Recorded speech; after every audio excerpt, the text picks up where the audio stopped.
So we're currently sat with the knowledge that Ipswich Town have played every single Premier League team this season at least once. We've got a good sample size of how they play football.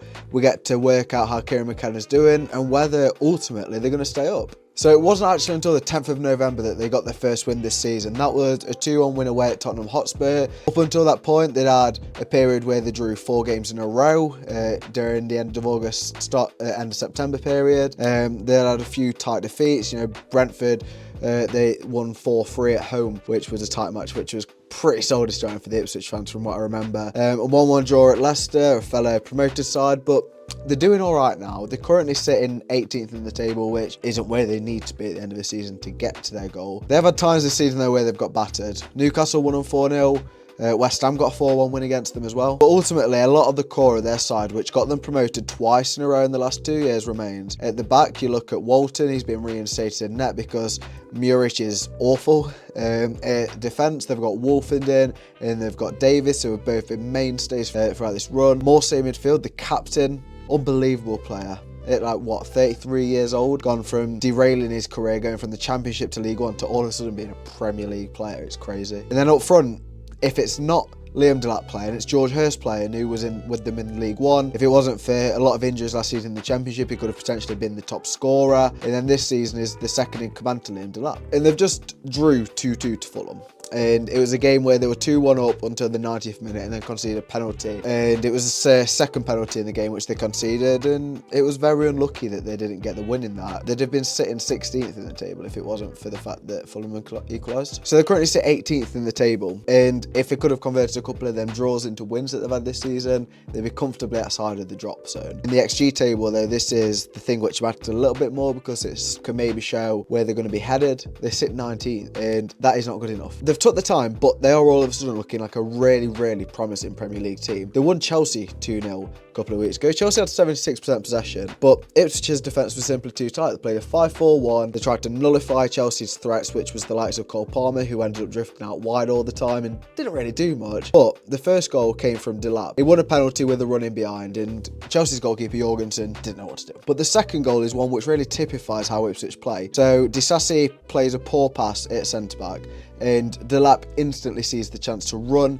intercept the ball and launch a counter-attack. Now this is as a result of Ipswich also having players in the right positions to counter at Chelsea. But Delap runs in behind and he gets into a good space in the box, and he's composed enough to think, I'm not just going to lash it with my weaker left foot. He plays the ball back to Hutchinson, and that made it 2-0 to Ipswich. And there's so many players in this Ipswich side who I could highlight and speak absolute volumes of, but Delap's the man at this point. He's being linked with the likes of Manchester City, Liverpool, Chelsea, Manchester United from what I've seen. Many other teams are linked to him as well. His quality of running through the channels, ball carrying, getting Ipswich 20-30 yards up the pitch like that is incredible, and it's exactly what you need as a Premier League team looking to counter-attack, especially when you've got players like Hutchinson, Broadhead, Schmodix all trying to get into those positions to support the attack. Defensively as well, you can't underrate the fact that at set pieces he wins the ball and then is always looking to counter-attack as well. And then they've just drew 2-2 to Fulham, as I say. They started the game in a 4-5-1 shape, as you can see, and usually, although they might have a wing-back playing at the right-hand side of defence,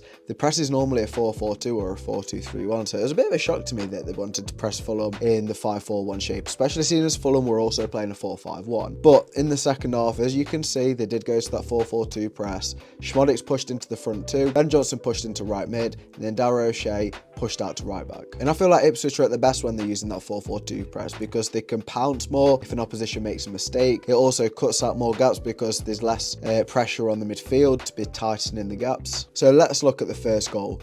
Ipswich get players forward when they can see an opportunity, and you can see here because Johnson was pushed to right wing and it allows Schmodix to be in number 10.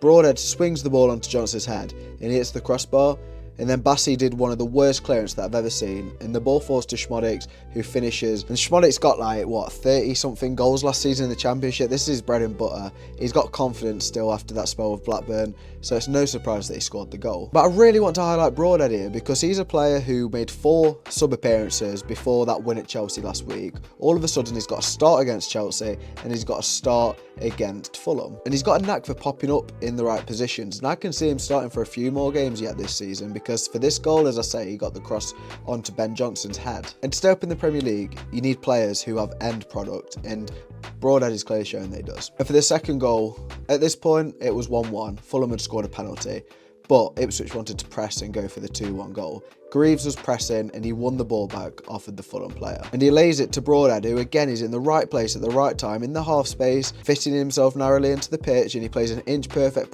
pass to Delap.